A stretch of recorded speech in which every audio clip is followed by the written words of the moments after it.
Hi hello welcome back to my YouTube channel. ನೀವೇನಾದರೂ ನಮ್ಮ ವೀಡಿಯೋನ ಮೊದಲೇ ಸರಿ ನೋಡ್ತಿದ್ದ ಅಂದರೆ ಪ್ಲೀಸ್ ಲೈಕ್ ಶೇರ್ ಕಮೆಂಟ್ ಮಾಡಿ ಅಂತ ಹೇಳ್ತಾ ಇಂದಿನ ವೀಡಿಯೋದಲ್ಲಿ ನಾವು ಏನಾಯಿತು ಅಂತ ತಿಳ್ಕೊಳ್ಳೋಣ. ಇಂದಿನ ವೀಡಿಯೋ ಮೆಲ್ಕು ಹಾಕೋಣ. ಇಂದಿನ ವೀಡಿಯೋದಲ್ಲಿ ಏನಾಗಿತ್ತು ಅಂತಂದರೆ, ಪ್ರಾರ್ಥನಾ ಮತ್ತು ಹೇಮವಂತ ಪೊಲೀಸ್ ಪೇದೆ ಕೈಗೆ ಸಿಕ್ಕಾಕೊಂಡಿರ್ತಾರೆ. ಸಿಕ್ಕಾಕೊಂಡ ಮೇಲೆ ಅವರು ಒಂದು ಮಾತು ಹೇಳ್ತಾರೆ, ಏನಂತಂದು, ನಮ್ಮಿಬ್ಬರಿಗೆ 18 ವರ್ಷ, ನೀವು ಎಲ್ಲಿ ಕರೆದ್ರೂ ಬರ್ತೀವಿ ಅಂತ ಹೇಳ್ತಾರೆ. ಆ ಮಾತನ್ನು ಕೇಳಿ ಪೊಲೀಸ್ ಪೇದೆ ನಿಬ್ಬರಿಗಾಗಿರ್ತಾನೆ. ಅವ್ನು ಯಾಕೆ ನಿಬ್ಬರಿಗಾದ ಅಂತಂದು ಈ ಮುಂದಿನ ವೀಡಿಯೋದಲ್ಲಿ ತಿಳ್ಕೊಳ್ಳೋಣ. ಬನ್ನಿ ಫ್ರೆಂಡ್ಸ್ ನೋಡೋಣ. ಪೇದೆ ನಿಬ್ಬರಿಗಾಗಿದ್ದ. ಅವನ ಸರ್ವೀಸಿನಲ್ಲೇ ಯಾವತ್ತೂ ಇಂಥ ಮಾತುಗಳನ್ನು ಕೇಳಿರಲಿಲ್ಲ. ಯಾರು? ಪೊಲೀಸ್ ಪೇದೆ ಅವನ ಸರ್ವೀಸಿನಲ್ಲೇ ಯಾವತ್ತೂ ಇಂಥ ಮಾತುಗಳನ್ನು ಕೇಳಿಲ್ಲ ಅಂತಂದು ಹೇಳ್ತಾನೆ.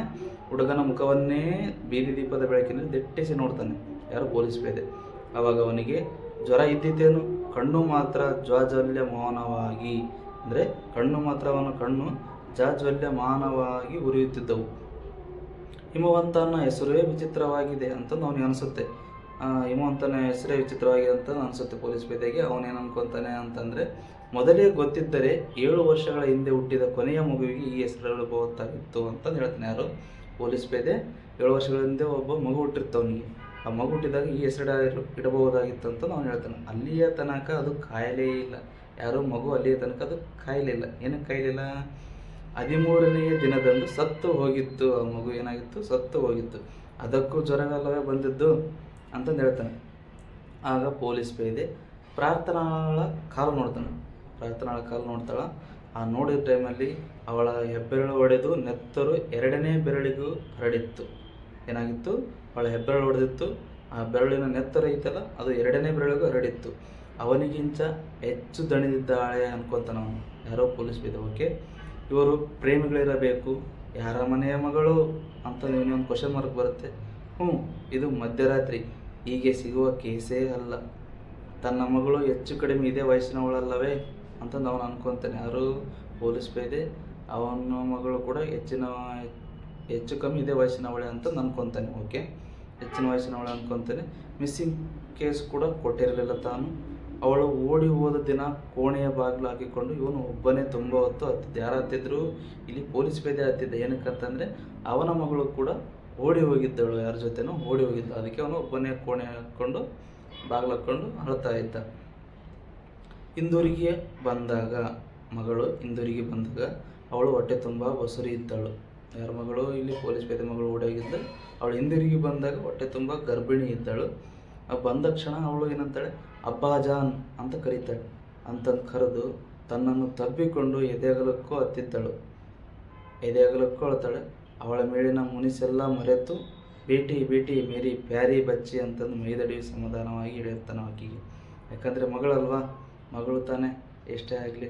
ಅದಕ್ಕೋಸ್ಕರ ಅವನು ಸಮಾಧಾನ ಹೇಳಿರ್ತಾನೆ. ಅವಳಿಗೀಗ ಹೆರಿಗೆಯಾಗಿದೆ. ಅವನು ಕೂಡ ಬಂದು ನೋಡ್ಕೊಂಡು ಹೋಗ್ತಾನೆ. ಓಡಿಸ್ಕೊಂಡು ಹೋದರೆ ಏನಂತೆ, ಚೆನ್ನಾಗಿ ನೋಡ್ಕೊಳ್ತಿದ್ದಾನೆ, ಒಂದು ಸಮಾಧಾನ ಅವನಿಗೆ ಐತೆ. ಅದಕ್ಕೋಸ್ಕರ ಇರಲಿ ಬಿಡಂತಂದು ಬಿಟ್ಬಿಟ್ಟಿದ್ದಾನೆ ಅವ್ರನ್ನ ಅವ್ರ ಪಾಡಿಗೆ.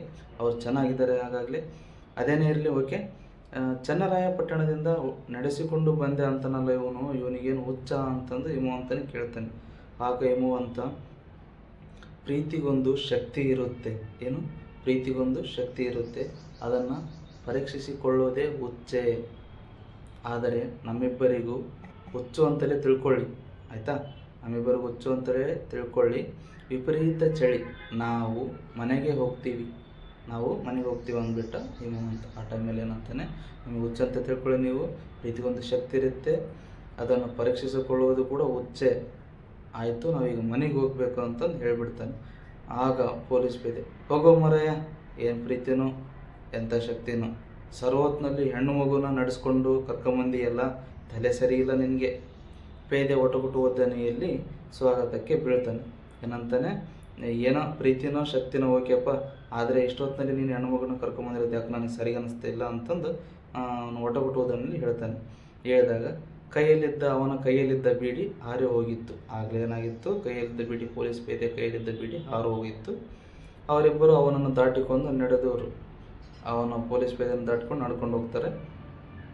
ಅವನು ಅದೇಕೋ ಒಟಗುಟ್ಟುತ್ತಲೇ ಇದ್ದ. ಹಂಗಾದ್ರೆ ಅವ್ರು ಹೋದ್ರ ಸಮೇತ ಅವನು ಒಟಗುಟ್ಟುತ್ತಲೇ ಇದ್ದ. ಹಾರಿದ ಬೀಡಿಗೆ ಮತ್ತೆ ಬೆಂಕಿ ಕೊಟ್ಟ. ಯಾಕಂದರೆ ಚಳಿ ಇದೆಯಲ್ಲ, ಹಾರಿದ ಬೆಂಕಿಗೆ ಬೆಂಕಿ ಕೊಡ್ತಾನೆ. ಅವನ ಹೆಸರು ರಸೂಲ್ ಜಮಾದಾರ್ ಅಂತ. ಇಲ್ಲೇನು ಪೊಲೀಸ್ ಪೇದೆ ಅಂತಿದ್ದಲ್ಲ, ಅವನ ಹೆಸರೇ ರಸೂಲ್ ಜಮಾದಾರ್. ಅಲ್ಲಿಂದ 3 ಜನ ಇವರು ಅಂದರೆ ಶಿವಮೂರ್ತಿ ಸರ್ಕಲಿನಿಂದ ಹೊರಟ 3 ಜನರ ಬದುಕು ತಮ್ಮನ್ನು ಯಾರೂ ಊಹಿಸಿಕೊಂಡಿರಲಿಲ್ಲ. ಅಂದರೆ ತಾವು ಯಾರಂತಂದು ತಮಗೆ ಗೊತ್ತಿರಲಿಲ್ಲ. ಅಂಥ ಗಮ್ಯಗಳಿಗೆ ತಲುಪಿಸದೆಂದು ತಾವು 3 ಜನ ತಮ್ಮದೇ ಆದ ವಿಲಕ್ಷಣ ಪಾತ್ರಗಳನ್ನು ನಿಭಾಯಿಸಲಿದ್ದಾರೆಂದು ಆ 3 ಪೈಕಿ ಯಾರೊಬ್ಬರಿಗೂ ಆ ಕ್ಷಣಕ್ಕೆ ಅನಿಸಿರಲಿಲ್ಲ. ನೋಡಿದ್ರಲ್ಲ ಫ್ರೆಂಡ್ಸ್, ಯಾವ ಥರ ಅವರು ಬಂದರು, ಯಾವ ಥರ ಪೊಲೀಸ್ ಪೇದೆ ಕೈಗೆ ಸಿಕ್ಕಾಕ್ಕೊಂಡ್ರು, ಮುಂದೆ ಏನಾಯಿತು ಅಂತಂದು. ಯಾಕಂದರೆ ಪೊಲೀಸ್ ಪೇದೆ ಮಗಳು ಕೂಡ ಓಡಿ ಹೋಗಿದ್ಲು, ಇವರು ಅದೇ ಥರ ಓಡಿ ಬಂದಿದ್ದಾರೆ ಅಂತ ಅವನು ಅಂದ್ಕೊತಾನೆ. ಇವರ ಪಾತ್ರಗಳು ವಿಭಿನ್ನವಾಗಿದ್ದು, ಆದರೆ ಇವರೇ 3 ಭಾಳ ದೊಡ್ಡ ಪಾತ್ರಗಳು ನಿಭಾಯಿಸ್ತಾರೆ ಅಂತಂದು ಆ ಕ್ಷಣಕ್ಕೆ ಅವ್ರು ಅಂದ್ಕೊಂಡಿರಲಿಲ್ಲ. ನೋಡಿರಲ್ಲ ಫ್ರೆಂಡ್ಸ್ ಯಾವ ಥರ ಇತ್ತು ಅಂತಂದು.